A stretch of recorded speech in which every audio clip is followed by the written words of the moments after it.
এইভাবে তুই কি দেখছিস আমাকে? হ্যাঁ কিছু না। তুমি এই ওয়েটগুলো কেন তোলো দাদা? হ্যাঁ, তাহলে অন্য কি তোলা উচিত? যদি তোমার মধ্যে সত্যি শক্তি থাকে তাহলে এই বক্সটা তুলে দেখাও।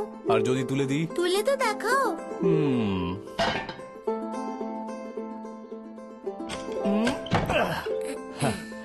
এটা ঠিক আছে। থ্যাঙ্কস দাদা, এটা আমার ফেভারিট ক্লিপ। এই বাক্সটা নিচে ঢুকে গেছিল, কবে থেকে ভাবছিলাম কি করে বের করব। একটা আইডিয়া এলো, শক্তির থেকে বেশি বুদ্ধি হওয়া উচিত। তোকে তো হেরে গেলি তো।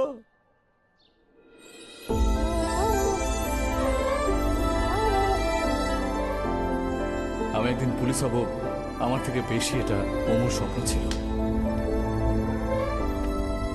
দাদু তুমি এটা কি করছো? আরে বাবু, খুব মশা কামড়াচ্ছে। আরে দাদু, এটা ব্যাডমিন্টন, মশা মারার র্যাকেট নয়। ও তাই নাকি? আমি বুঝতে পারিনি। আমার পুলিশ হওয়ার আগে বাড়ির খরচ সামলানোর জন্য স্কুলের বাচ্চাদের প্রজেক্ট বানিয়ে ওগুলো দোকানে বিক্রি করে আমি কিছু টাকা বাড়িতে নিয়ে আসতাম। তোমরা অনেকদিন ধরে আছো তাই আমি কিছুই বলছি না, কিন্তু এইভাবে আর কতদিন চলবে? পরের মাস থেকে একটু তাড়াতাড়ি ভাড়াটা দিয়ে দিও। অমর খুব ইচ্ছে ছিল, তাই ওকে ব্যাডমিন্টন একাডেমিতে ভর্তি করানোর জন্য ওখানে খোঁজ খবর নিতে গিয়েছিল। হ্যালো। হাই স্যার, ও হলো আমার বোন অমৃতা। ও হাই। খুবই ভালো Hi. ব্যাডমিন্টন খেলে স্যার। তুমি ভালো খেলো? খুব ভালো খেলি। Very good. আপনার কোচিং সেন্টারে জয়েন করিয়ে ওকে প্র্যাকটিস করাতে চাই। তার জন্য কি প্রসিজার আছে স্যার? সপ্তাহে 5 দিন ক্লাস, পেমেন্ট অ্যাডভান্সে দিতে হবে। টোটাল পেমেন্ট প্রায় 20,000 টাকা। 20,000? আঙ্কেল, আপনি আমাকে টুর্নামেন্টেও নিয়ে যাবেন বুঝি? তুমি ভালো খেললে আমি নিশ্চয়ই নিয়ে যাব। ঠিক আছে অমু, যখন আমরা ভর্তি করব তখন এসব নিয়ে কথা বলবো। Okay sir. Okay. Thank you. আসছি। Thank you. মানে আমায় পিগি ব্যাংকে আরো 6 মাস টাকা জমাতে হবে। হ্যাঁ জমাতেই পারিস, কিন্তু একদিন তুই ঠিক এখানে প্র্যাকটিস করবি। আন্টি, হ্যাঁ, আমার মা ফুল দিতে পাঠিয়েছে। ভেতরে এসো।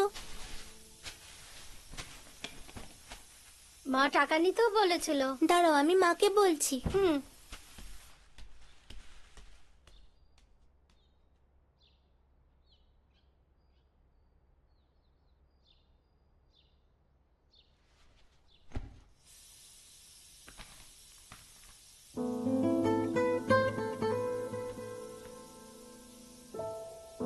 তুমি এটা কি করছো?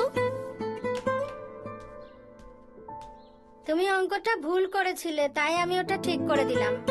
আরে তুমি তো একদম ঠিক করেছো। তুমি কোন ক্লাসে পড়ো? 6 এ পড়তাম, কিন্তু এখন আমার স্কুল যাওয়া হয় না। কেন? আমার বাবা বেঁচে নেই তো, তাই মা মাইনে দিতে পারে না। আচ্ছা আমি যাচ্ছি, আরো বাড়িতে ফুল দিতে হবে। এই নাও। হুম।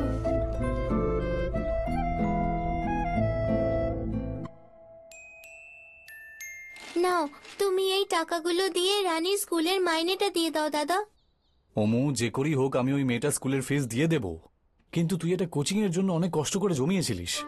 আমি জানি এখন তোমার কাছে টাকা নেই। আমি আবার টাকা জমিয়ে নেব আর পরে ক্লাসে ভর্তি হব। নাও দাদু, তুমি বলো না কিছু। এই উগাস, বাচ্চা মেয়ে যখন বলছে নিয়ে নে না এটা। নাও। এই স্কুলে যাওয়ার সময় ওকে কেন কাঁদাচ্ছিস বলতো? নিয়ে নে না। ধরো। ওর এই মিষ্টি স্বভাব দেখে পরের দিন ব্যাডমিন্টন একাডেমি থেকে কয়েকজন এলো আর ওমর প্রশংসা করে ওকে ফ্রিতে কোচিং দেওয়ার কথা বলল। খুব খুশি হয়েছি আমরা। ওমু একাডেমিতে জয়েন করার জন্য খুব উৎসাহিত ছিল, কিন্তু তখনই ওর